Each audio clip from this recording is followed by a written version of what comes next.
Ahí están luchando para poner. Ah, caramba. Acérquense a ver si pueden identificar. A ver, acérquense, hermanos. A ver si pueden identificar. Levántense los que están en esta foto. Para los que no reconocen a estos tres amigos, acérquense. Es que ya les da pena. Esto es en el Mundial de 86. Íbamos de salida al Estadio Azteca. Y ahora, como nos ven ahora, es por lo que pasó en aquel Mundial. Es por eso que ya no. Sí, ahí está Andrés y Ángela. Sí, esto fue en, yo no sé cuál año. Yo calculo 89 o 90, ¿no? Y esto es la última vez que vieron a estos hombres. Se desaparecieron.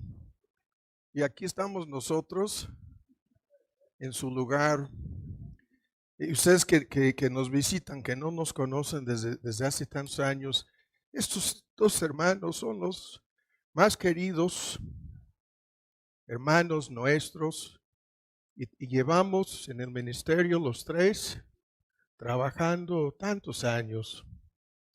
Y Dios nos ha sostenido, nos ha preservado. Aquí estamos aún vivos, aunque algunos piensen que somos ya momias, ¿no? Aún estamos vivos. Y se me ocurrió poner la foto para que pudieran ver lo que dice Pablo: el hombre exterior se va desgastando y el interior se está renovando de día en día. Pero ustedes que no conocen a Omar Ibáñez, la mayor parte de los libros que tenemos en español, su traductor es Omar Ibáñez, ¿no? Y trabajábamos, ¿cuántos años, hermano, en esta obra? Y aquí está el pastor Moisés, si no lo conocen, de nuestra iglesia madre en Nesa. Estamos tan agradecidos que pueden estar aquí para celebrar otro año de aniversario en Nesa.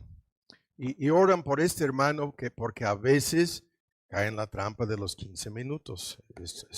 Y si esto sucede, saben que habrá otra prédica, entonces mejor no. Muy bien. Hermanos, buenas tardes. En el Salmo 139, por favor.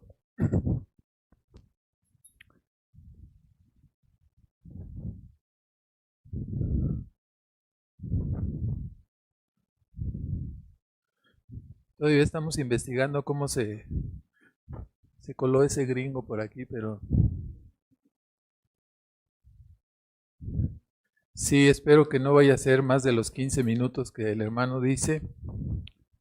Es un gusto, reciban saludos de los hermanos en Querétaro. Ya tenía varios años que no nos mirábamos. Siempre les digo yo que estamos visitando a las estrellas. Algunas estrellas ya no están tan refulgentes como al principio, ¿verdad? Pero efectivamente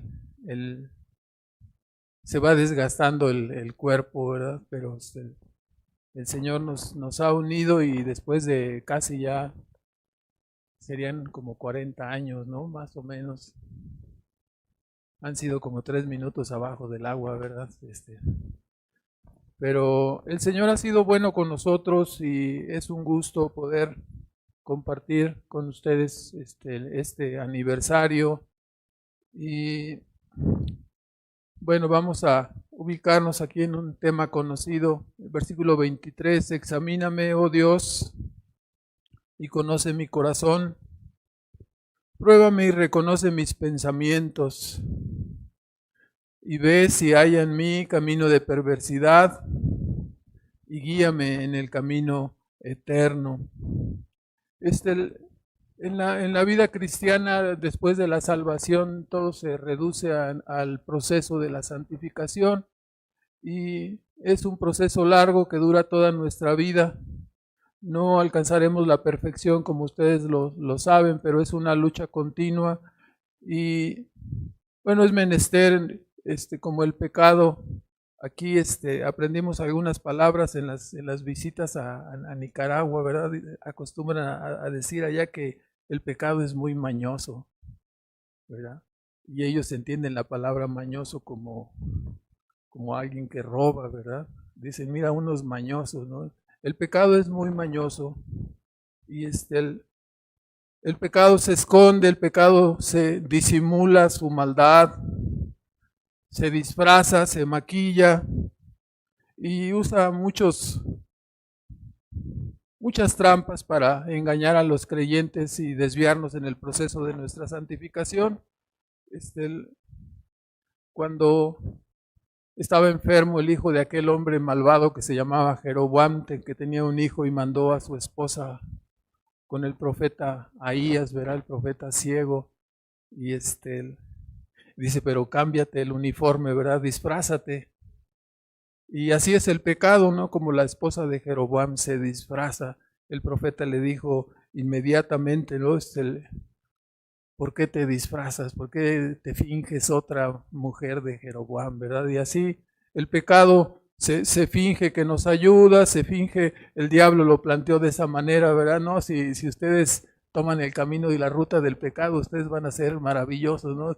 Lo que Dios quiere es que ustedes no sepan todas estas cosas, quiere que ustedes permanezcan allí, pero atrévanse a pecar, y lo planteó de esa manera, ¿no? Entonces, la realidad del pecado, de acuerdo a lo que leemos en la Escritura y a la historia que hemos vivido en nuestra propia vida, es el hecho de que el pecado se disfraza, el pecado trata de engañarnos, y es como aquella legión que tomó al Gadareno, ¿no? Que dijeron, dime tu nombre, dijo, somos muchos, ¿no? O sea, se disfraza de muchas maneras. Así que veremos algunos de los disfraces más comunes para ocultarse. En la psicología se conocen estos disfraces como, les llaman ellos, como un mecanismo de defensa, ¿verdad? Como un mecanismo de defensa. Así que, entonces, en una forma, este mecanismo sucede en una forma inconsciente en la mayor parte de las personas. El pecado se disfraza y se escabulle, engañándonos, impidiéndonos hacer un examen objetivo de nosotros mismos, y nos estorba todo esto en nuestro proceso de santificación. Deseamos agradar a Dios, deseamos mortificar el pecado, pero si no lo reconocemos, nos vamos a equivocar. Que el Espíritu Santo de Dios nos ayude a reconocer estos disfraces que hablaremos el día de hoy. No es Halloween, pero vamos a hablar de los disfraces. Entonces, y que podamos hacer una mortificación efectiva de los pecados. El primer disfraz es el que se conoce como la aceptación, ¿no? Vamos a mencionar algunos personajes y situaciones, todas ellas son ficticias. Cualquier semejanza con la realidad será una mera coincidencia. Entonces, el primer disfraz es de la aceptación, es decir, estamos combatiendo contra el pecado, estamos tratando de darle muerte, pero resulta que se pone difícil la lucha, y la persona se hace como tolerante al pecado. Ya llega un momento en que la persona dice, pues así soy. ¿Sí? La señora dice, sí, soy fodonga, ¿y qué? ¿No? O la persona que se baña cada sábado, se necesite o no, dice, bueno, soy cochinón, y lo acepta, ¿no? Ya es cochinón. A veces toleramos en la vida o en la casa situaciones pecaminosas que llegan a hacerse hábitos, parasitarios. Aquí alguno hablaba de un hermano de allá de Querétaro, decía que siempre había un tapete mágico a la entrada de los templos, y ese tapete mágico, porque inmediatamente tú lo atraviesas y vienes enojado, vienes peleando ahí con la señora a empujones y gritos, y cuando pasas el tapete todo cambia, ¿no? Se dibuja la sonrisa y todos muy contentos. Entonces, los gritos, malas palabras, carotas, malas conductas, es que así es él, ¿no? O así es ella, así es la señora. Y a veces hay cosas más terribles, ¿no? Porque venimos aquí con una cara de santos tratando de ponerla y resulta que somos rateros, drogos, borrachos, mantenidos, adúlteros, o tenemos malas actitudes y muchas veces el pecado se disfraza y tú le dices, oye, es que yo veo a esta persona, la veo que es media con doblez y no dice, no juzgues.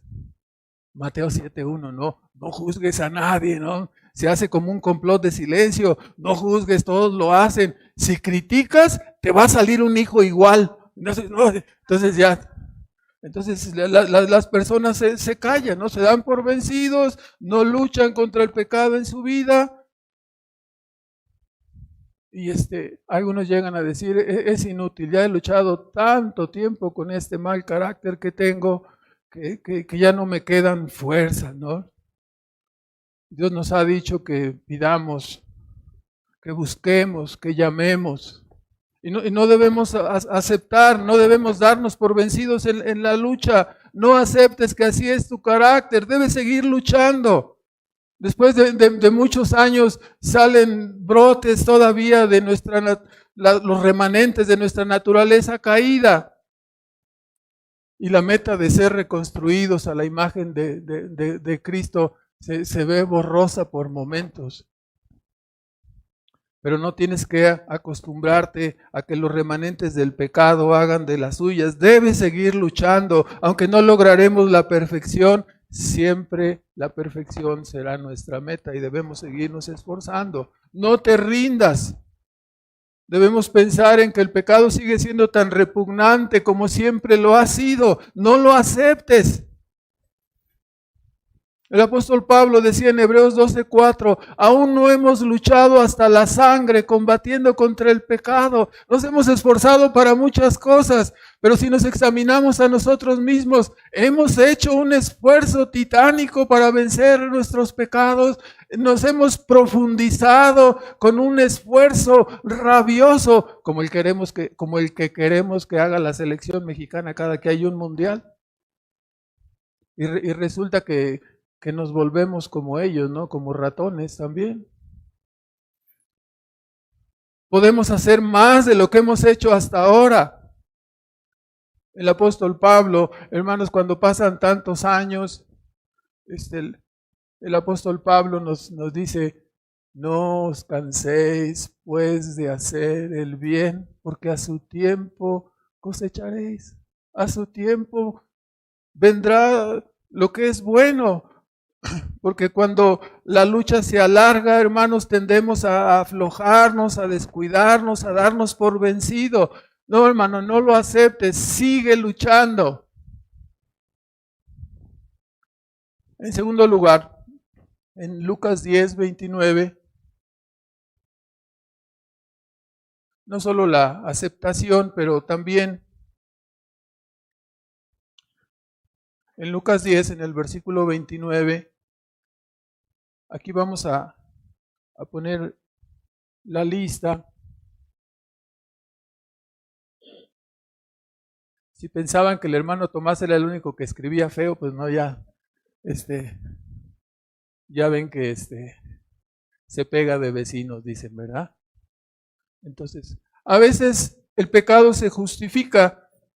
Dice aquí en Lucas, en el capítulo 10 y en el versículo 29,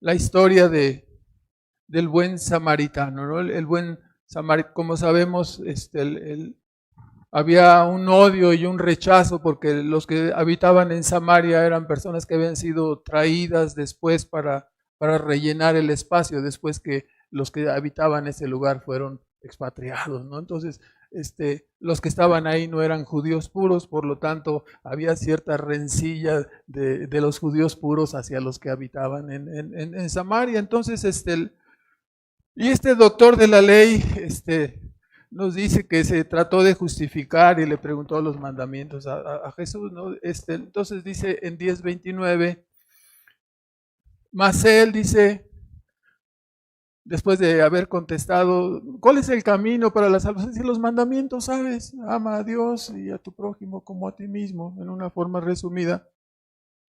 Y él dijo, bueno, todas estas cosas ya las he hecho. Dice, mas él queriéndose justificar a sí mismo, dijo a Jesús, resulta que no sabía quién era su prójimo, ¿verdad?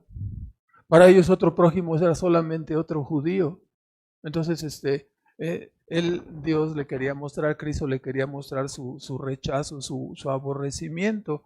Entonces, es lo que a veces hacemos, ¿no? Tratamos de justificarnos de mil maneras. Cuando él dijo el sacerdote no lo socorrió, tampoco el levita, no, que deberían hacerlo, que era lógico, se esperaba que ellos hicieran una buena obra, y el odioso samaritano fue el que se compadeció del que estaba herido, ¿no? Y por eso dice queriéndose justificar. Encontramos otro caso de justificación en Lucas 16 acerca de los fariseos. Son el malo de la película. Cuando el hermano Moisés pintó esa portada, ¿no? Con el fariseo gordo ahí que se robaba las ofrendas, ¿verdad? Entonces, son los malos de la película. Y aquí dice en Lucas 16, en el versículo 13, nuestro Señor Jesucristo nos dice, ningún siervo puede servir a dos señores, porque aborrecerá al uno, amará al otro, se llegará al uno y menospreciará al otro. No podéis servir a Dios y las riquezas. Y lo oían también estas cosas los fariseos, los cuales eran avariciosos. Y ellos eran avariciosos, entonces ellos se justificaban y se burlaban. Dicen, no, no nos va a venir a enseñar.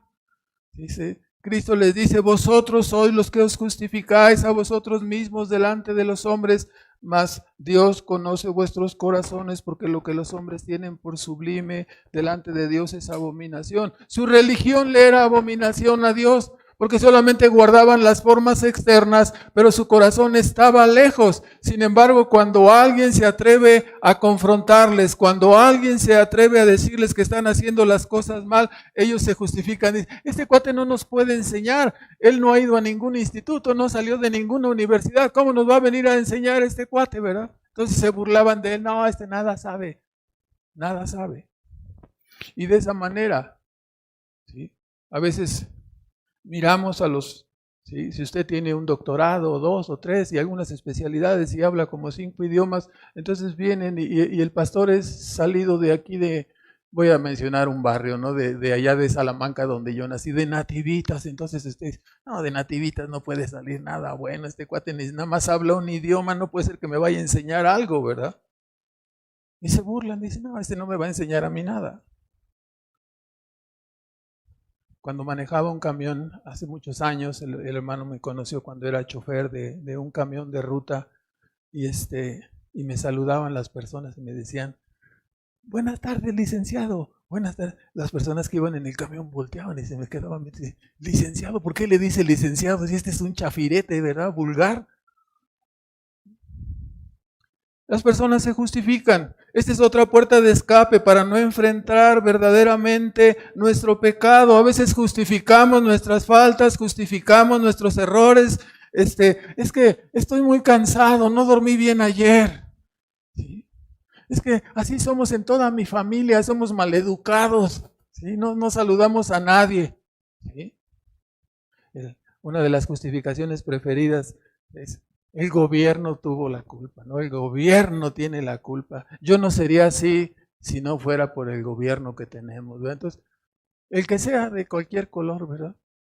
Entonces, el pecado se disfraza. El tercer lugar, a veces se disfraza comparándose. En Lucas 18:11. No solamente a veces aceptamos, a veces nos justificamos.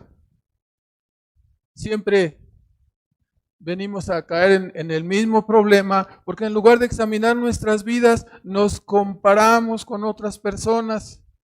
Dice el fariseo puesto en pie, oraba de esta manera: te doy gracias que no soy como este cuate, ¿no? Te doy gracias que no soy como los otros hombres, ladrones, injustos, adúlteros, ni aún como ese publicano despreciable, ¿no? Esa parte de despreciable no está en el versículo, pero sabemos qué es lo que estaba en su mente, ¿verdad?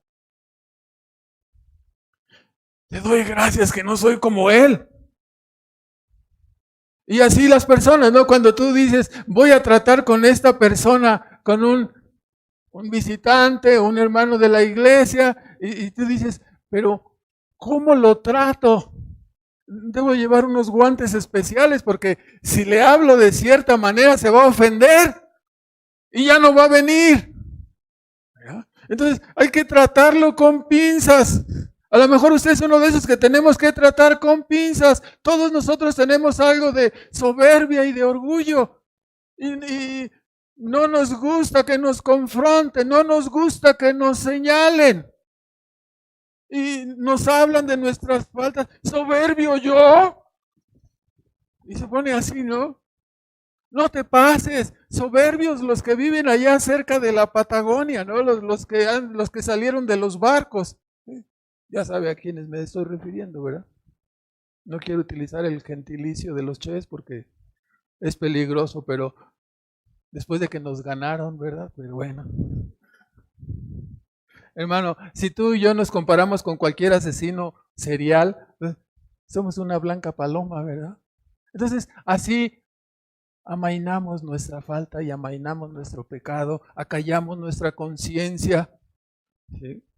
Le damos gracias a Dios porque su santa ley es un absoluto moral que nos señala nuestros pecados. No hay que compararnos con los más malos ni con los más feos. Hermanos, hay que compararnos con la santa ley de Dios que nos va a señalar exactamente nuestras deformidades, que nos va a señalar específicamente nuestras faltas.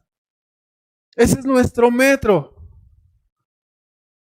Le damos gracias a Dios porque nadie puede escapar de la calificación de la ley del Señor.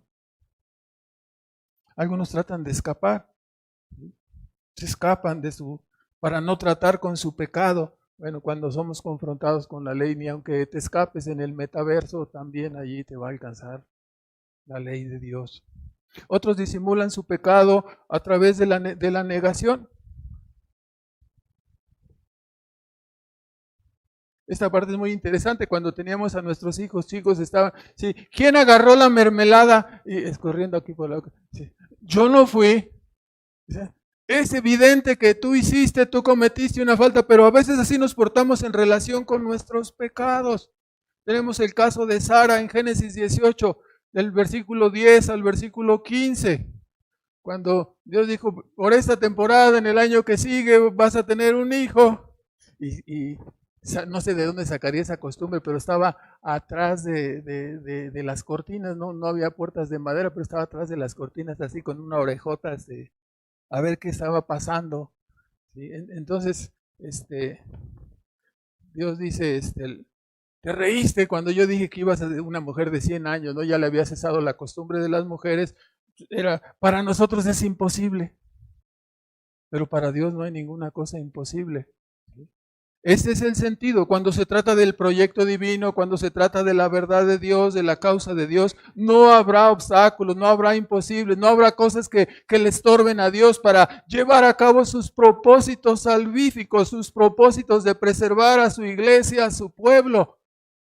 Ninguna cosa es un obstáculo real para Dios, ¿no? Pero aquí, en este caso, la esterilidad de Abraham y de Sara no fue obstáculo para que Dios trajera la descendencia. Sin embargo, Dios vio a Sara y le dijo, ¿te reíste? ¿Te burlaste? No.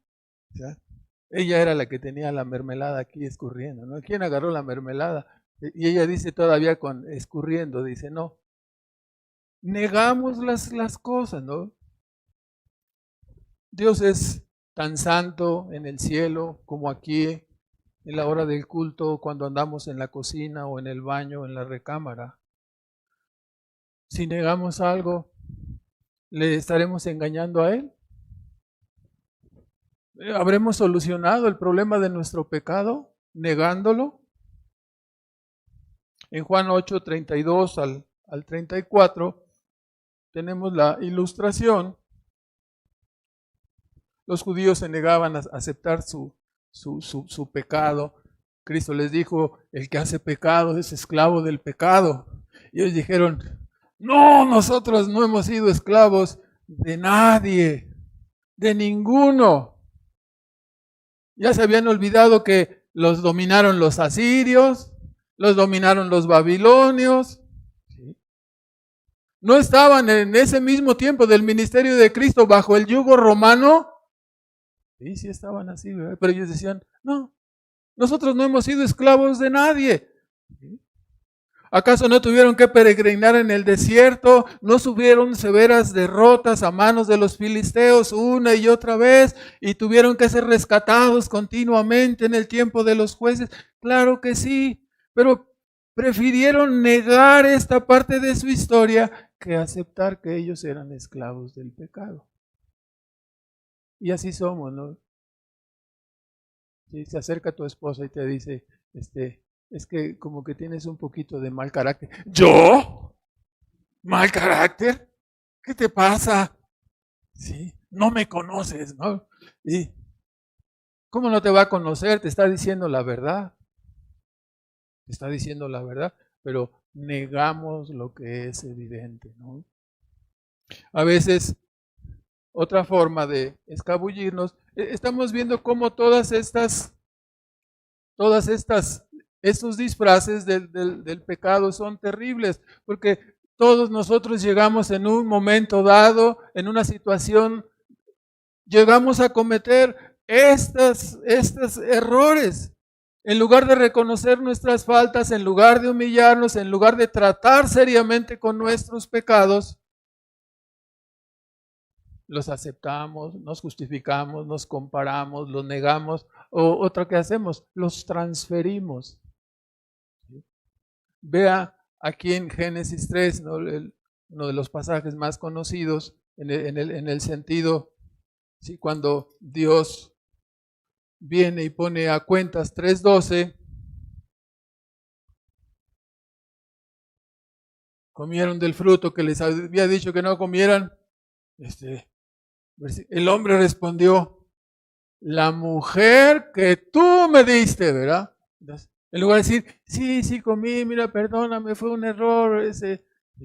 No, la mujer que tú, o sea, le estaba echando la culpa a Dios, ¿verdad? Estaba transfiriendo su culpa y su responsabilidad sobre quién. ¿Sí? Mira nada más cómo me tienes. ¿Sí? Algunas personas en otros países, ¿no? Mira cómo me tienes, no tengo trabajo, ya tengo 2 años sin trabajar. Mira, nada, y le echan la culpa a Dios, ¿no? Le transfieren. ¿Sí? La persona, en lugar de humillarse, de reconocer su falta, se avienta a la puntada de traspasarlo, le cae una papa caliente y ¡paz! Inmediatamente la avienta para otro lado, ¿no?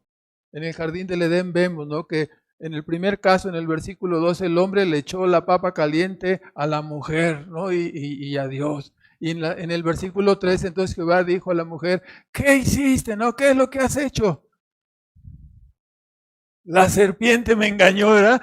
Todo mundo, a veces yo uso una expresión para decir, todos somos muy jabonosos. Se nos resbala, ¿verdad? Se nos resbalan las cosas. Cuando nosotros no tratamos seriamente con el pecado, entonces el pecado se acendra en nuestras vidas. Lo que hemos visto es que entre más si usted lava la estufa, pues entre más cochambre deja que se acumule, va a ser más difícil limpiar la estufa, ¿verdad? Y si nosotros no acostumbramos a tratar seriamente con nuestros pecados, sino que los aceptamos, nos justificamos, los transferimos y hacemos todo ese tipo de cosas, nuestra vida espiritual va a menguar. Entonces, en el trabajo ya sabe, yo no fui, yo recibí ya el documento así. Pero tú eres el único que trabajas aquí, o sea, no hay otro, ¿verdad? Entonces, no, hermano, a veces somos así, jabonosos, resbalosos.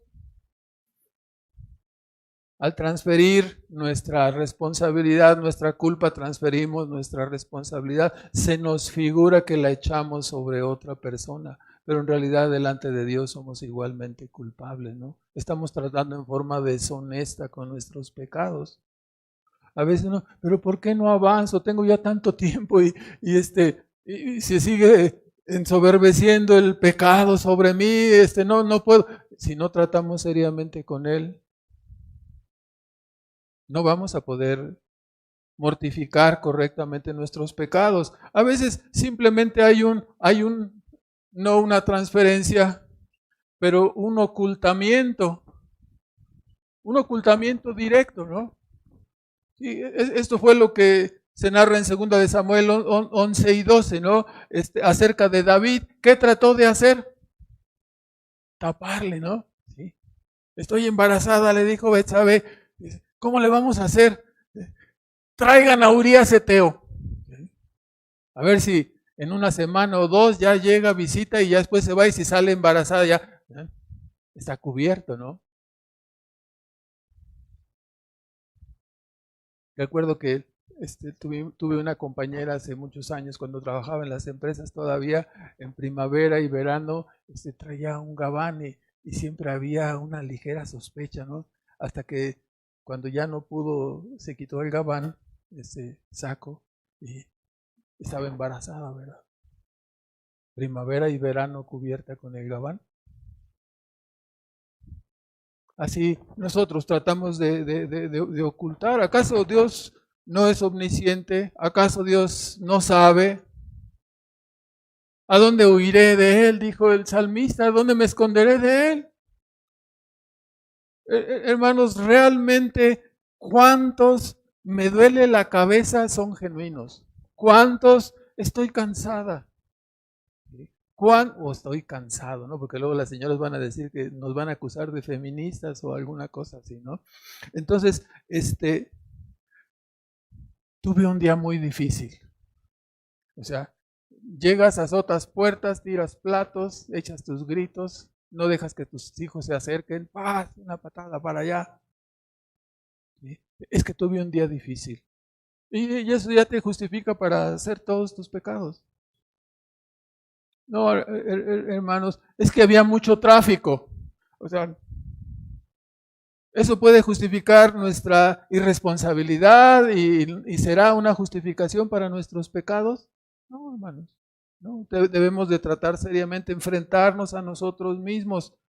¿Sí? La vida es diferente, ¿sí? Cuando nos enfrentamos a nuestros pecados. La vida es diferente, porque tú dices, ¿cómo este hermano se puede sentir tan vil? ¿Cómo este hermano se puede sentir tan cucaracha? ¿Por qué se siente mal si yo ando tan a gusto como una fresca mañana? Porque no está tratando con sus pecados, porque los está disfrazando, no está luchando y no está yendo a la convicción de sus propias faltas, por lo tanto, no está tratando correctamente con su pecado.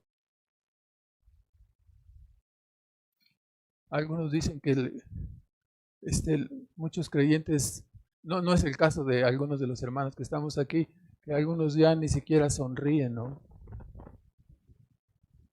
De tan indignos, tan insignificantes, tan miserables que nos sentimos.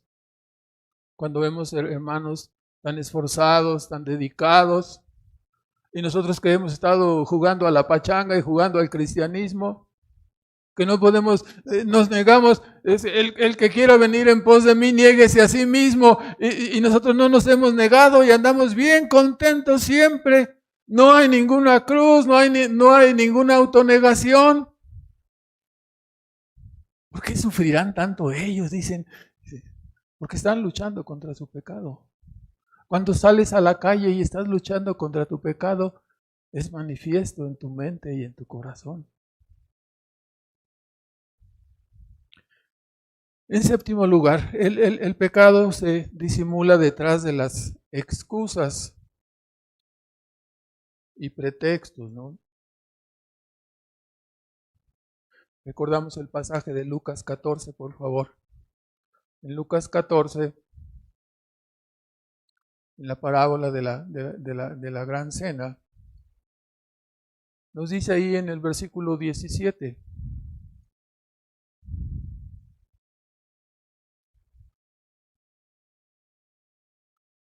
A la hora de la cena, dice, envió a su siervo a decir a los convidados, venid, dice que ya está todo preparado, ya está todo aparejado, Cristo con su obra completa, ¿no? Y comenzaron todos aún a excusarse, aquí está el pretexto, ¿no? El primero dijo, he comprado una hacienda y necesito salir a verla, ¿no? Es el comprador más tonto que hemos conocido, ¿no? El primero que compró un departamento sin verlo. Ay, qué difícil es esa situación, ¿verdad? ¿Usted compraría un departamento sin verlo? No, hay que verlo, ¿verdad? Porque qué tal si nos dan gato por liebre. ¿Sí? Entonces, el segundo fue algo parecido, ¿no? He comprado, dice, 5 yuntas de bueyes y voy a probarlos. Ruégote que me excuses. Compré 5 camionetas sin revisarlas, ¿no? No sé si estaban desvieladas o no, pero así las compró. ¿Cuánto va a ser? Y sacó su dinero y pagó. El tercero acudió, parece ser el más consistente, ¿no? Porque dice, me acabo de casar. O sea que es como si nos dijeran, acudí a la delegación de Coyoacán a casarme, era viernes, faltaban 10 para las 3 y acudí sin cita y me atendieron inmediatamente y ahí me casé. Eso no va a suceder nunca, hermanos. Ni en Coyoacán, ni en Xochimilco, ni no me sé las delegaciones de aquí, ¿no? Ajá, entonces, hermanos, no es factible. La persona trata de ocultar sus pecados siempre bajo pretextos, los pretextos más absurdos, con tal de no tratar con ellos. Es importante, hermanos, los varones que hemos caminado ya tiempo con Dios, hemos caído en trampas, hemos caído en estas cosas, casi todos nosotros, si no es que todos. Entonces, necesitamos que se nos recuerde. Si queremos mortificar el pecado correctamente, no hemos de disfrazarlo, hemos de enfrentarnos. ¿Sí? La Biblia nos trata directamente, no es idealista, no es romántica, o sea, nos presenta a los personajes así como lo estamos viendo, ¿no? Salvo Cristo, todos somos pecadores, hasta el más santo, ¿no? Hay algunas personas que luego se dirigen a los ministros como si estuvieran pisando 1 metro arriba del nivel del piso, ¿verdad? Y todos los ministros, sin excepción, somos pecadores, pecadores salvados por la gracia de Dios, personas que como cada uno de ustedes está luchando en contra del pecado. El pecado se disfraza también, como lo sabemos, no solamente con excusas, pero también con la hipocresía. Mateo 23 registra la vida hipócrita de los fariseos, quienes presentaban una cara o una careta de justicia, pero interiormente eran malvados. ¿Sí? Interiormente practicaban la maldad, no ocultaban su pecado. Cristo advirtió a sus discípulos, guardaos de la levadura de los fariseos, que es que la hipocresía, Lucas 12:1. Este pecado funciona así, comienza con pequeñas cosas, y después al final leuda toda la vida. Empezamos a fingir, empezamos a ocultar y acabamos convirtiéndonos en hipócritas, ¿no? Eso sucedió con el pueblo de Israel y Cristo lo censuró fuertemente. Aquellos que comenzaron a manifestarse como muy puros, pero su obediencia se preocupaba más por las formas externas que por el examen profundo de su alma, que por el examen profundo de sus corazones, ¿no? ¿Sí? Diezmaban la menta, el comino y el eneldo, pero se olvidaban de la justicia, de la misericordia y del amor, ¿no? Por dentro barriditos y todo, así como en noviembre, ¿no? Que se van y limpian los sepulcros blanqueados por fuera, hasta pintan, le vuelven a retocar las letras así con oro y toda la cosa, y llevan su plantilla, ya. Sí. pero por dentro, dice, tus vidas. No podemos presentarnos, no sé si alguien, no sé si vaya a ofender a alguien, no podemos presentarnos el domingo sin bañarnos y sin rasurarnos, ¿verdad? Pero sí podemos presentarnos sin haber orado. Podemos presentarnos con el mismo rostro, bien bañados, bien rasurados, bien peinados, pero con el pecadote ahí oculto y guardado, ¿no? Guardaos de esa levadura, que es la hipocresía. No digo que estemos publicando nuestro pecado y que a todo mundo, ya cuando te acercas a alguien y ya no quieren que te acerques, ¿no? Porque ¿qué me va a contar ahora este cuate que anda haciendo, verdad? La hipocresía, dos caras. A veces nos enredamos. Voy a tratar de ir un poco más rápido. El hermano dijo que 15 minutos y ya me llevé más de 15 minutos. Mateo 7. Otra forma de minimizar, de ocultar el pecado es minimizándolo, mirando nuestras faltas como muy chiquitas y las de otros como muy grandotas, ¿no? Se disimula el pecado minimizándola. ¿Qué hiciste? No, acabo de matar a un cuate ahí en la esquina, lo atropellé, pero no fue nada. O sea, atropellaste a una persona y murió y no, el seguro pagó todo, ay caray.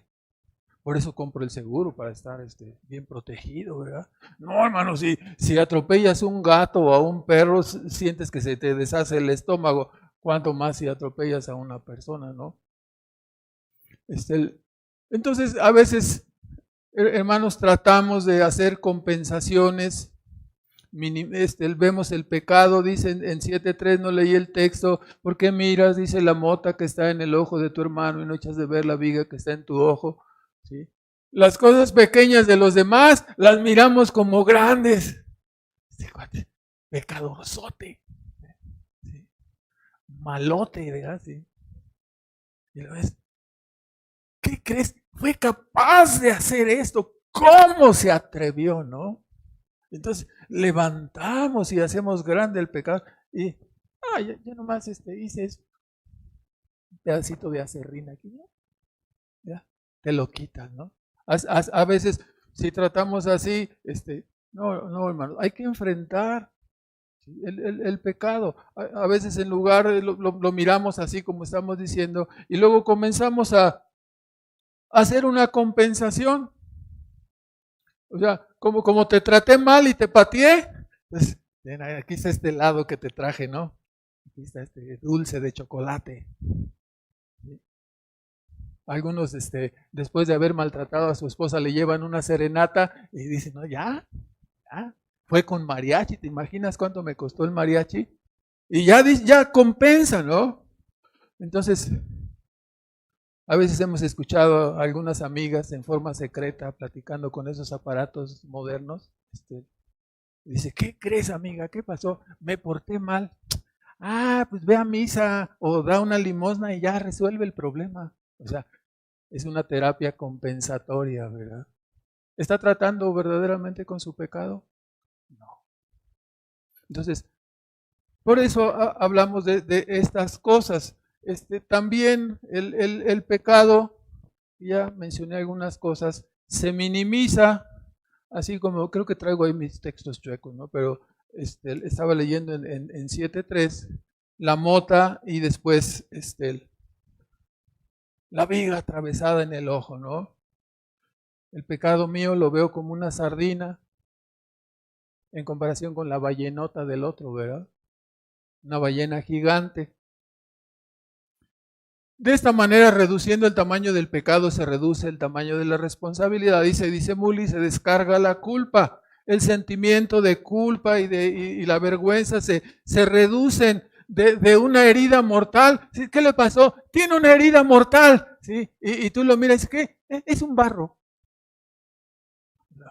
¿Qué diferencia hay entre una herida mortal y un barro? No, pues un barro le aplanas o te echas una de esas cremas modernas que vende. No voy a hacer el comercial de un amigo que de un hermano de allá. Entonces, no se puede comparar. La persona puede vivir con el barro, ¿no? Pero no puede vivir con la herida mortal. Entonces, hermanos, la persona puede vivir con el barro, lo maquilla, se tapa, pero si te estás desangrando por no apreciar, tu vida como creyente va a fracasar. No vas a crecer, no vas a avanzar en tu vida útil para servir a Dios. ¿Sí? Conocemos personas, ya lo hemos dicho tantas veces este ejemplo, ¿no? A veces dicen, no, ahora sí, este año ya voy a servir al Señor, ahora sí, ¿sí? Ya es mi último año, ya me voy a jubilar. Y ya, por fin ya se va a jubilar y ya va a poder ayudar en la obra, se va a poder comprometer y todo, y se jubila, y como a los 2 o 3 semanas llega, hermanos, quiero darle gracias a Dios, ¿sí? Porque por tu jubilación. No, dice, gracias a Dios, encontré otro trabajo. Entonces, ¿cuándo vas a servir? ¿Cuándo? No podemos estar postergando, ¿no? Entonces, así ve ahora en Mateo 18, por favor. Mateo 18, en el versículo 21.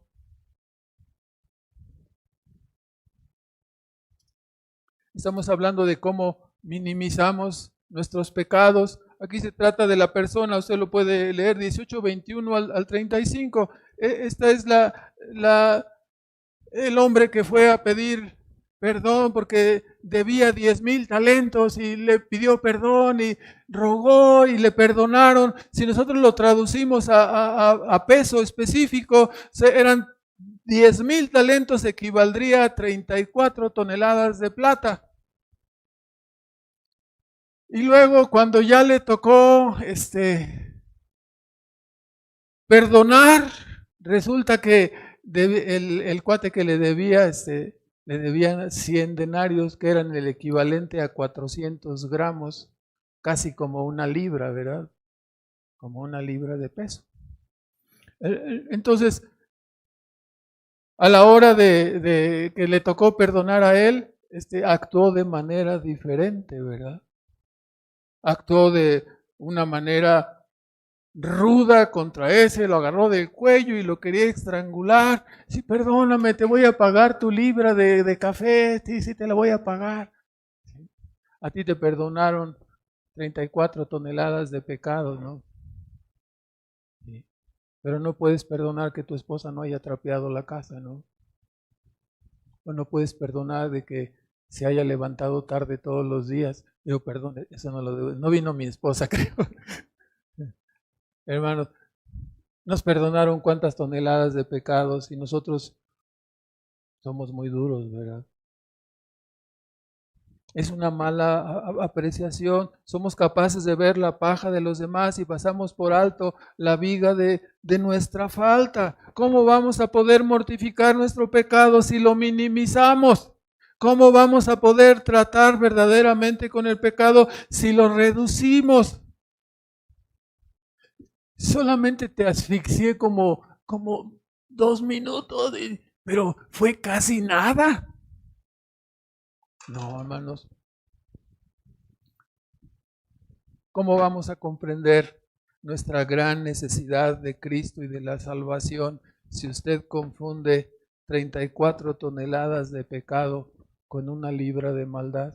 ¿Cuánto tienes tú de maldad? Como una libra. No, son toneladas de lo que estamos hablando, ¿no? Fuimos perdonados de gracia. Hermanos, en 11º lugar, ya no caben aquí. Esta es la parte donde me acuerdo de aquel asunto, ¿no? De que algunos de nosotros nos pintamos, ¿no? Nos victimizamos. El diablo, en su versión mentirosa de la caída, nos dice ahí en Génesis 3:1, presentó la caída como un asunto de de que Adán y Eva eran las víctimas de Dios, ¿no? Minimizó y puso al hombre como víctima, o sea, tu desobediencia. No, dice, lo que pasa es que Dios no quiere que tú conozcas, no quiere que tú crezcas, no quiere que entiendas la grandeza de lo que es esto. Y él pintó a Dios como un malvado, no quiere que ustedes conozcan, él no quiere que ustedes sean como dioses. Y así muchas personas se disfrazan de un pobre venadito que habita en la serranía, ¿no? Cuando son unas chuchas cuereras, ¿verdad? Entonces, nos hacemos como víctimas. ¿Sí? Fui a uno de esos que llaman un bar, pero no me di cuenta y comencé a beber. No sé qué me dieron, estaba muy dulce, no supe qué pasó. Y amanecí ahí con un gordote, ¿no? ¡Ay! No supe qué pasó, no supe cómo fue. ¿Cómo no vas a saber? Me invitaron a un departamento de soltero y no sé cómo pasó eso, pero sí, ya estoy embarazada, ¿no? En este mismo sentido, hablando de la victimización, no sé, muchas veces en lugar de tratar con nuestros pecados, ¿sí? Llega el marido, aquí hay muchos maridos que hablamos con nuestras esposas, ¿no? Y no, mira, es que tienes que cambiar. No, yo soy la mala, yo soy la culpable de todo, siempre yo. Ojalá me muriera para que realmente apreciaras lo que tienes, ¿no? Sí. Me voy a ir un tiempo para que sepan todo lo que tienen, ¿no? Entonces, hermanos, nos victimizamos de una o de otra manera, no tratamos seriamente con nuestros pecados. Entonces, todos estos engaños, pensándolos, pudiéramos poner la historia de cada uno de nosotros y cómo nos han atrapado estos engaños, ¿no? Agregue usted la falta de humildad, agregue usted la mala actitud, agregue las terapias mundanas, ¿no? De las recomendaciones modernas para pelear con el pecado. Autoperdónese. Sí, autoperdónese.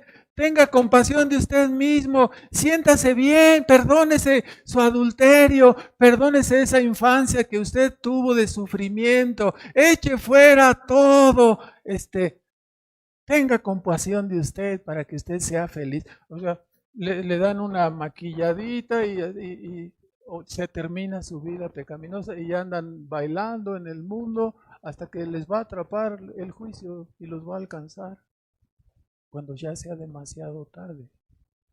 Todas las personas, no solo los creyentes, pero cada una de las personas. Así algún día nosotros nos invitaron a un culto de aniversario, nos regalaron un folleto, nos regalaron un libro y alguien nos habló de una forma que teníamos que preocuparnos de nuestros pecados, que teníamos que preocuparnos de la gran maldad que hay en nuestra mente, en nuestro corazón, en nuestros pensamientos. Porque Dios la conoce, estamos desnudos y abiertos delante de Él, no podemos ocultar ninguna cosa.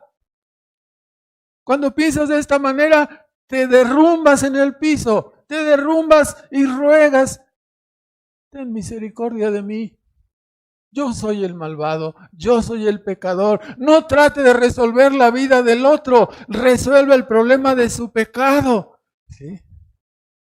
Si tú te compusieras, nuestro matrimonio no estaría así. Y da el codazo, ¿no? Y siempre estamos tratando de corregir al otro, ¿verdad? ¿A quién tenemos que corregir? ¿Con quién tenemos que luchar? Con ¿verdad? Con nosotros mismos.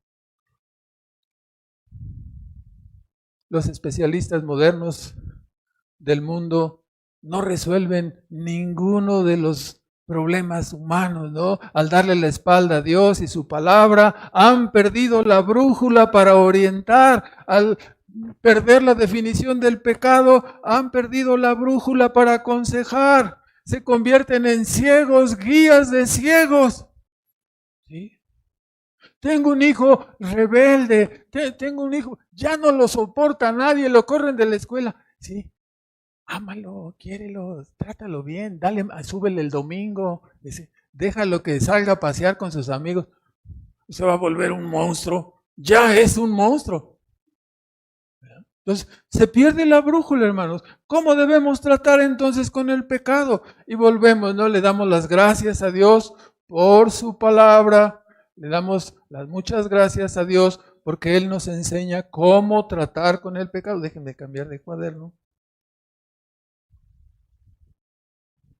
El verdadero camino. Ya nada más terminamos esto y ya. Otros 15 minutos. Entonces, el verdadero camino para tratar con el corazón del hombre lo tenemos en la Escritura. ¿Qué es lo que debemos hacer? Hace 2000 años, el Mesías prometido en el Antiguo Testamento se encarnó y realizó una obra redentora completa por su pueblo escogido. Comisionó a sus iglesias, a su iglesia, para anunciar a todas las naciones su precioso evangelio de salvación. Este evangelio describe en la obediencia activa y pasiva de Cristo la única solución factible para el pecado.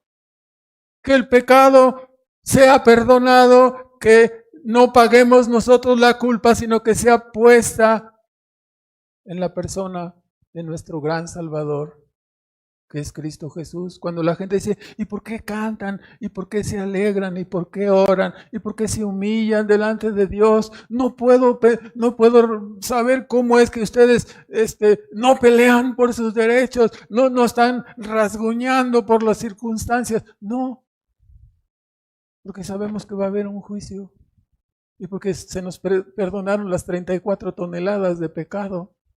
Entonces, al ser perdonados, ¿qué puedes decir? Tú eres un vil pecador tanto como el otro. Este evangelio describe la obediencia, la justicia de Cristo y el hecho de que Él recibió el castigo de los pecados de todos los que creemos en Él. Así fuimos librados de las 34 toneladas de pecado. Esta es la única solución. No hay otra manera. El mundo dio la espalda a Dios y Dios envía esta solución para solucionar el problema. No es la tecnología nos ayuda mucho, ¿sí?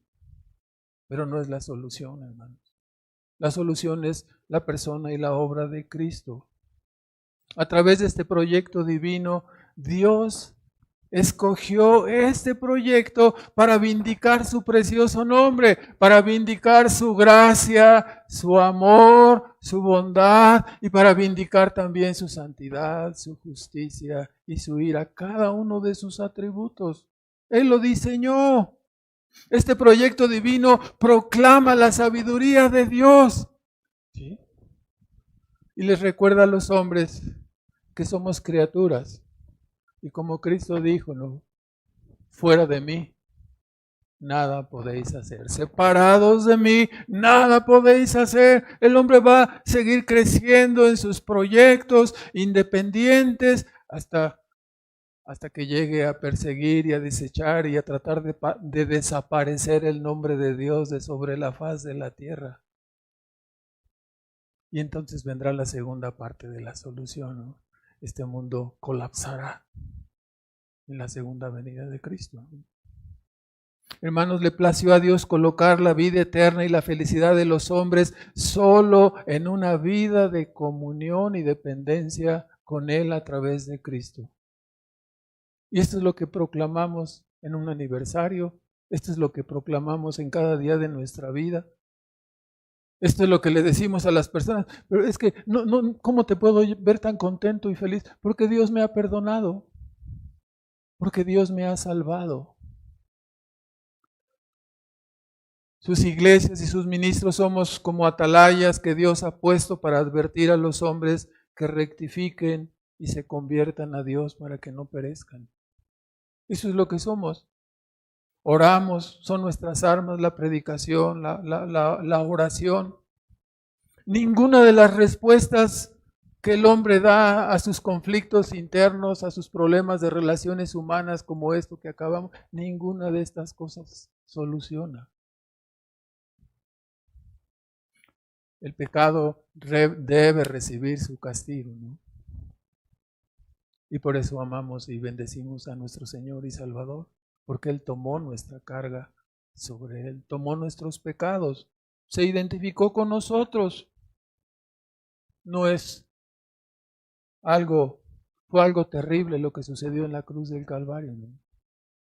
La ira infinita de Dios descendió sobre su propio Hijo para castigar el pecado de todos los que creemos en Él. Las personas que están fuera de esta arca de salvación, las personas que están fuera de Cristo están en peligro, no pueden salir en cualquier momento de este mundo. Y si no están a cuentas con Dios, la tragedia que vivieron aquí es apenas un cuento.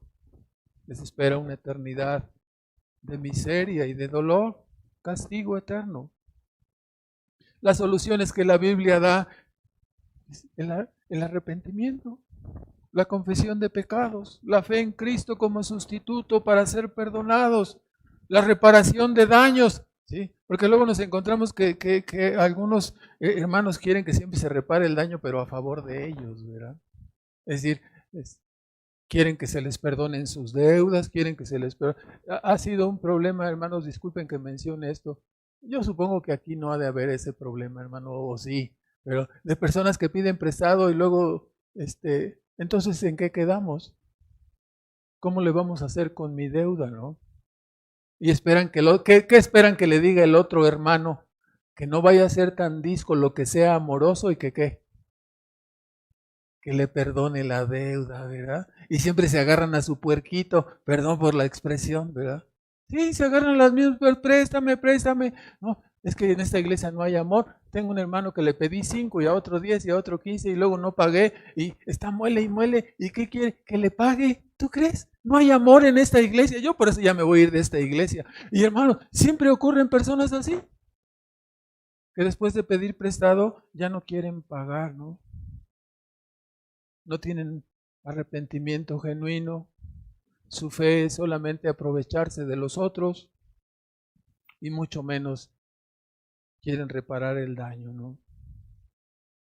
La Biblia nos enseña que un creyente no debe hacer ninguna de estas cosas. Hay que acudir a Cristo, hay que ser honestos. Si pedimos prestado, pague lo que pide prestado. Parece que no ha habido iglesias que se dividan por esto, pero ¿qué cree que sí ha habido iglesias que se dividen por eso? Ha habido iglesias que tienen problemas porque no están tratando seriamente con sus pecados. Hay creyentes individuales que hemos tenido problemas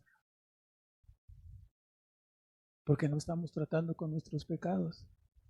Conocí a un hermano muy malo. Ustedes también lo conocen. ¿Sí? Les platico esta historia. Era confidencial, hermano, pero ya se va.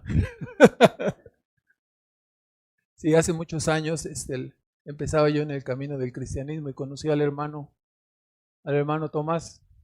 Y mi esposa y yo habíamos empezado a conocer el evangelio y resulta que en una de esas, como los dos trabajábamos, no teníamos hijos y teníamos un poco de excedente de dinero, me robaron un carro del estacionamiento, un carro nuevo del estacionamiento donde yo trabajaba, ¿verdad?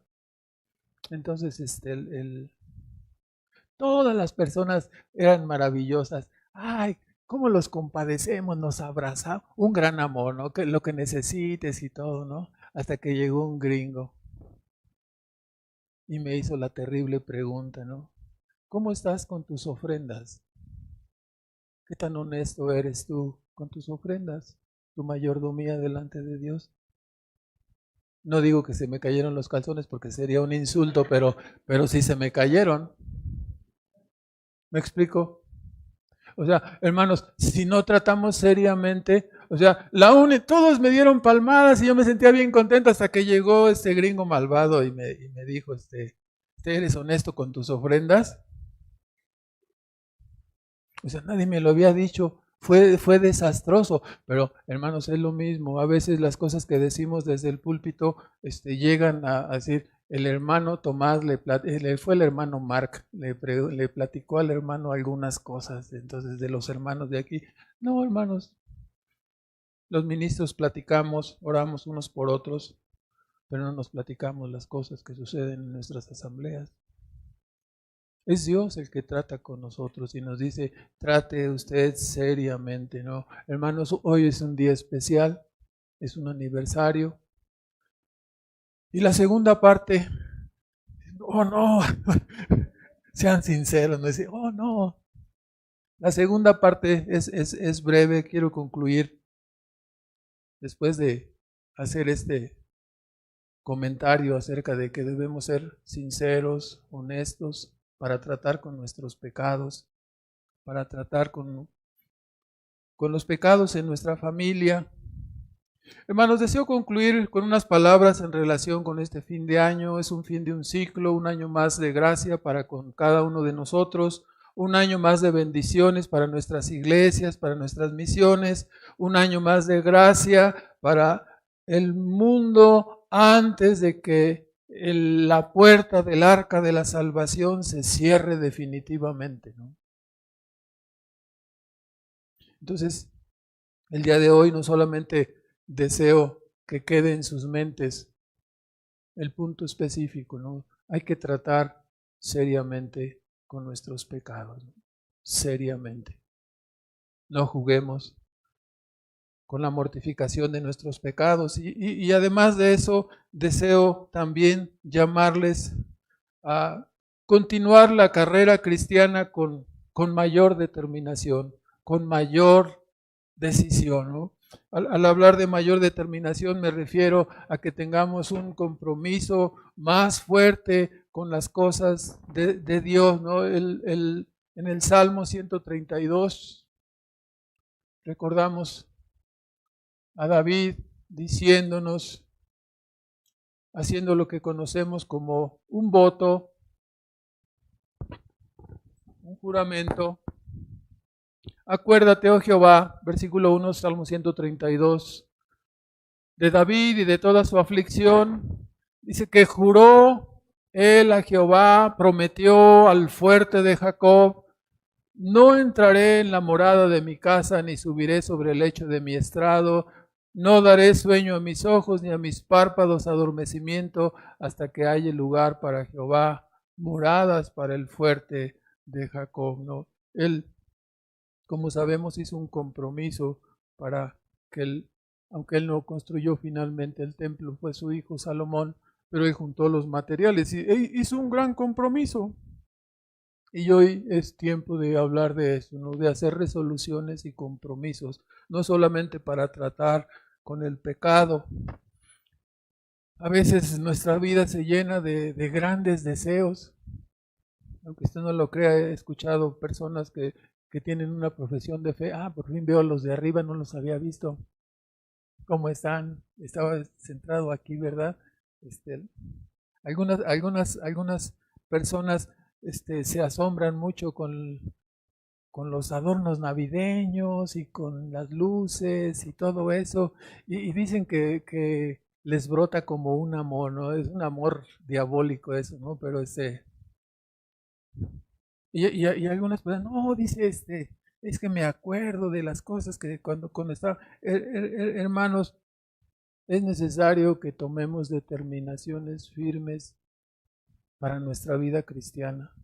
Y si esta época te hace reflexionar, hay que encauzarla y encaminarla para esto. Hay que hacer votos y compromisos con Dios. ¿Sí? No toda la vida solamente es de deseos, porque toda la gente dice, Navidad es bien padre y todos nos abrazamos, que siempre fueras, que siempre sea Navidad, dicen algunos, ¿no? ¿Sí? Y tienen solamente buenos deseos, pero ya después de que pasó diciembre viene la cuesta de enero y febrero también, y luego ya varios años, y se nos olvida el gran amor que brotó con las luces de Navidad y con el pavo de Navidad, se nos quedó pegado al cuerpo literalmente. ¿Sí? Entonces, sin hablar del espagueti y la ensalada de coditos. A algunos sí se les quedó el codito pegado, pero eso ya es una mala broma, como dice el hermano. Hermanos, muchas personas al oír de que estamos invitando a ser resueltos en el camino de Dios, estamos invitando a hacer compromisos en la obediencia cristiana.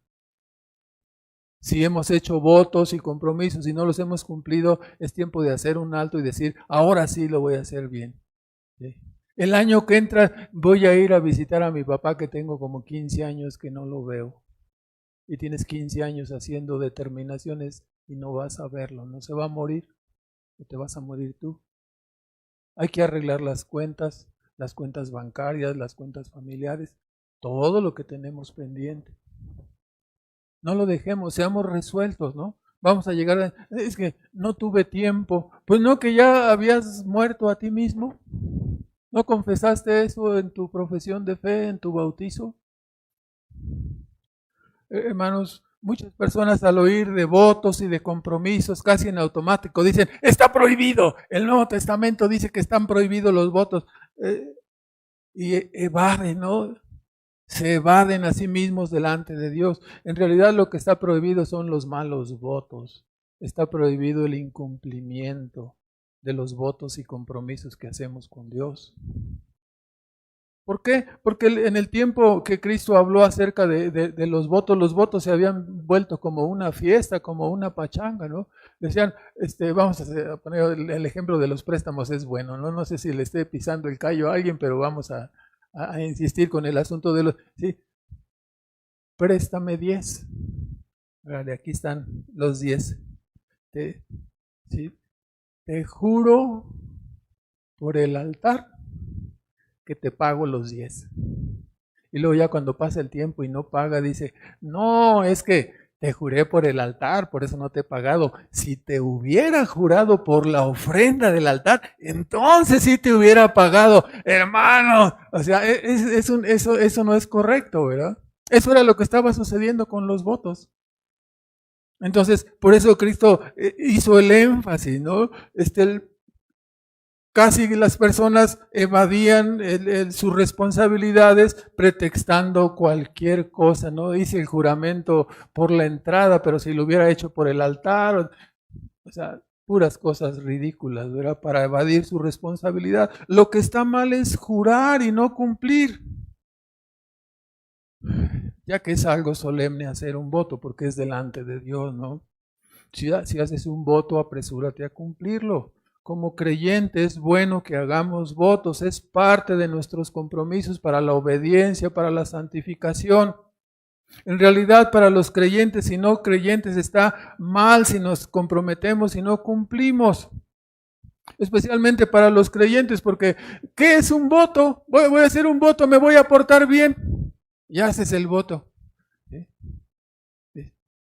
Por Dios, que me voy a portar bien, ¿no? ¿Verdad? Pero hermanos, lo que hace solemne el voto es que Dios está presente, ¿verdad? El asunto es que Dios es omnipresente y omnisciente. Y cada uno de nosotros siempre estamos ¿cómo? En la presencia de Dios. Entonces, sin haber hecho ningún voto, siempre estamos jurados porque siempre estamos en su presencia. Entonces, que nuestro sí sea sí y que nuestro no sea no. Entonces, este es el punto. Nosotros ya estamos de antemano como si estuviésemos jurados porque siempre andamos en la presencia de Dios. Si no cumplimos nuestros compromisos, entonces lo hemos dicho delante de Dios, ¿no? Ahora sí ya voy a cambiar, le dice el esposo a la esposa, ¿verdad? Ya no te voy a pegar. Yo espero que nadie haga eso aquí. Hermanos, los votos y compromisos con Dios no son malos. Lo que es malo es tomar en vano el nombre de Dios al no cumplir lo que dijimos. Muchos creyentes inmediatamente dicen, no, este hermano es un legalista, nos quiere obligar a hacer votos, y así transcurren los años de su vida sin comprometerse, ¿sí? Para convertir sus vidas en puros años de pérdida. ¿Por qué puros años de pérdida? Porque la vida se les va a esas personas en puros buenos deseos y cada año acumulan puros buenos deseos y otra vez buenos deseos, pero nada concreto, ¿no? ¿Te acuerdas de esa deuda de hace 15 años? Todavía no la pago. Hiciste buenos deseos todos los últimos 15 años, los diciembre, y todavía no pagas. No seas hipócrita, no seas ratero, no seas malvado, ¿no? Cumple tus compromisos. Estás haciendo una profesión de fe malísima delante de Dios, ¿no? Malísima. ¿Sí? Claro, si la persona puede fallar en pagar los préstamos, ¿verdad? Pero no va a fallar en orar. Tampoco va a fallar en su lectura de la Biblia. Es una persona que solo incumple en los préstamos, ¿no? ¿Ustedes creen eso? No. Si falla en una cosa, va a fallar igual en la otra, ¿no? Entonces, hermanos, hagamos compromisos buenos, ¿no? La vida que no se nos vayan puros buenos deseos y cada año se acumulan. ¿Sí? Y algunos todavía están luchando, ¿no? Dicen, yo soy creyente, pero no puedo ser fiel en asistir. Yo soy creyente, pero no puedo ser fiel en orar. Yo soy creyente, pero no puedo ser fiel con mis devociones. Tampoco son fieles para ofrendar y tampoco son fieles en su servicio a Dios. Y cuando lleguemos delante de Dios, ¿cómo van a ser juzgadas esas personas? Aunque tengan su profesión de fe. ¿Sí? Algunos se compran una camiseta grande que diga, soy de Cristo. Y es lo único que tienen de cristiano, su camiseta, su sudadera. No tienen otra cosa, ¿verdad? ¿Por qué? Porque son incumplidos, deshonestos, malos mayordomos. Otros permanecen como simpatizantes del Evangelio. ¿Sí? Y así no se comprometen a nada, ¿verdad? El pastor no los va a amonestar a lo mejor porque no son miembros, no son parte de la iglesia, entonces no les amonestan. No. Entonces me quedo así como simpatizante para que no me regañe el pastor. ¿Sí? Dame tu teléfono. No soy simpatizante. Si no me vas a estar molestando, ¿verdad? Por ello menciono la necesidad de comprometernos para la obediencia, hermanos. Es una lucha de titanes perseverar y permanecer en la obediencia. Cada uno de aquí lo podemos decir delante de Dios, ¿no? Como decía Lloyd Jones, ¿no? Siempre se muere el becerro del Señor, ¿verdad? ¿Se acuerdan de esa historia, no? Sí, que este hombre era ganadero y decía Martin Lloyd Jones, que este hombre ganadero tenía su vaca y le dio 2 becerros grandes, ¿no? Entonces dijo, el becerro rojo es el mío y el becerro blanco es el del Señor. Y le dijo a su esposa, ya hice el compromiso, dice. Le di el becerro blanco al Señor y el rojo para nosotros. Y luego que se muere el becerro rojo, ¿no? Y llega con su esposa y le dice, ¿qué crees, vieja? No se vaya a ofender, dice, pero se había muerto el rojo, se murió el becerro del Señor. Por eso decimos, ¿no? Siempre se muere el becerro del Señor, ¿no? Para ofrendar, es que iba a ofrendar y lo tenía guardado, pero tuve un compromiso, choqué por andar de menso manejando y pues la ofrenda que estaba guardada para pagar, ¿no? Se murió el becerro del Señor, ¿no? Siempre se muere, es el tiempo. Es que había prometido que iba a hacer esto, iba a hacer lo otro, me iba a meter a esforzarme en esto en la iglesia, pero encontré otro, se murió el becerro del Señor. Siempre se muere el becerro del Señor, ¿no? Hermanos, que ya no se muere el becerro del Señor. Que seamos honestos en nuestros compromisos, ¿no? Seguir a Cristo y vivir una vida separada del mundo requiere de nuestros compromisos. No se puede. ¿Sí? Sí, es que yo no quiero comprometerme tanto, entonces no te metas como cristiano. Es que no quiero servir tanto, porque luego se enojan si uno falta el domingo. Y quieren que uno vaya a limpiar. No, yo no. Con mis uñas no. no quieres comprometerte a nada, ¿verdad? Entonces, tu vida va a ser así, ¿no? Todo el tiempo vas a estar batallando con los mismos problemas, con los mismos pecados. Lo más triste sería que a lo mejor ni siquiera fuéramos verdaderos creyentes, ¿no? Porque no tomamos en serio estas cosas, no tomamos en cuenta nuestro cristianismo. Hermanos, resolvámonos, hagamos compromisos con Dios y hay que cumplirlos, ¿no? Elías, Primera de Reyes 18:21, usaba mucho este pasaje, ¿no? Para exhortar a Israel. ¿Hasta cuándo claudicaréis entre dos pensamientos? Si Jehová es Dios, entonces seguidle, ¿no? Ya no estemos jugando un pie al mundo, otro pie en la iglesia, otro pie en el mundo, otro pie en la iglesia, me voy tantito, pero luego regreso. ¿Hasta cuándo?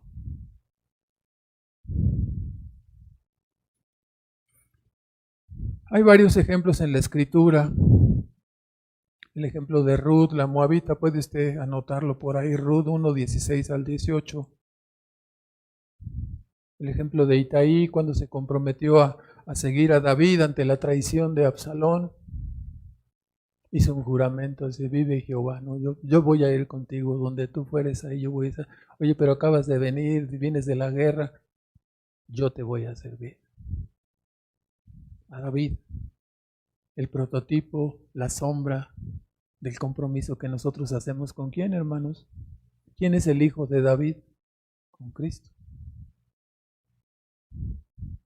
Yo me comprometo a servir y a obedecer a Dios y ante cualquier circunstancia vuelves a las mismas cosas, a los mismos problemas. Son compromisos, hermano. Hay que hacer compromisos con Dios. Nuestro Salvador hizo un pacto y se comprometió a realizar su obra de redención. Y estuvo aquí sin fallar. No permitamos que la vida siga pasando sin tener un verdadero compromiso con Dios.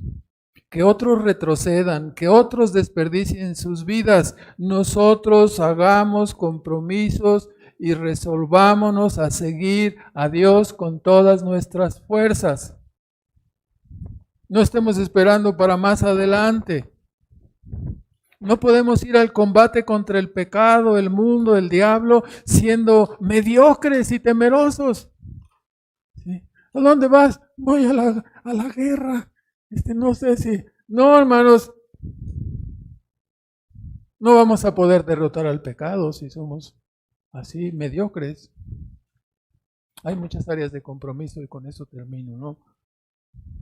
Nuestro tiempo de oración y lectura, nuestro tiempo de meditación, ¿no? Es que yo no soy pastor, espérame, te estás equivocando. No, también todos los creyentes meditamos, aunque no seamos pastores, ¿verdad? Todos los creyentes debemos orar y leer, aunque no seamos pastores. Eso le toca al pastor, no, le toca a todos los creyentes. Hemos de ser nuestro compromiso de asistir, de ser puntuales, nuestro compromiso de mortificar el pecado, de tratar seriamente, de no ocultar, de no disfrazar. Si tenemos hijos, comprometidos a disciplinar a nuestros hijos, porque a través de la disciplina les evangelizamos y les enseñamos la verdad. Tú niño, mira cuántas veces has hecho ya lo mismo, por eso te doy, porque tienes una naturaleza pecaminosa, necesitas buscar la salvación, buscar a Dios, hijo, porque si no te vas a condenar. No se trata de nada más decir, aquí yo mando y paz. No, ¿verdad? Es una mala estrategia. Como hijos, cuando todavía debemos obediencia y sujeción a nuestros padres, hay que realizarla. Como jóvenes, nuestro compromiso con la pureza, ¿no? Como creyentes, nuestra mayordomía en las ofrendas, nuestra participación en la obra, nuestro testimonio. Todas esas son áreas en las que debemos comprometernos y cumplir. No dejemos que pase otro año no dejemos que pase más tiempo y estemos aplazando nuestro servicio y nuestra entrega verdadera a Dios. Hermanos, gracias por su paciencia. Les pido que hagamos una oración, por favor. Nuestro Padre Celestial, te damos las gracias por el gran honor y privilegio que tú nos das de poder compartir tu palabra, Señor, y exaltar a tu Hijo Jesucristo, quien ha hecho posible que pecadores como nosotros podamos unirnos en una sola voz para adorarte, en una sola voz para reconocerte como el Rey y el Señor de nuestras vidas, en una sola voz para pedirte que tengas misericordia de nosotros y nos ayudes a perseverar el resto del camino, que nos ayudes a esforzarnos con todas nuestras fuerzas, no importa si otros lo hacen o no, ayúdanos a perseverar en la obediencia y a comprometernos y a ser fieles contigo, Señor, como tú lo has sido en gran manera con nosotros. Te bendecimos por toda tu obra aquí en esta iglesia, Señor, en las iglesias que tú has permitido que sean fundadas en nuestro país, en otros países. Y te suplicamos, Padre, que sigas bendiciendo a tus iglesias, poniendo soldados capaces, poniendo personas llenas de tu Espíritu Santo para que continúen la obra que hemos visto que tú llevas desde hace ya muchos años aquí en nuestro país, Señor. Gracias porque has tenido de misericordia de un país idólatra y malvado como el nuestro. Te damos las gracias, Señor, por tu verdad que libera, que salva. Y te pedimos, Padre, que tu Espíritu Santo siga ayudándonos hasta el final del camino, Señor. Te damos las gracias y te bendecimos en Cristo Jesús. Amén.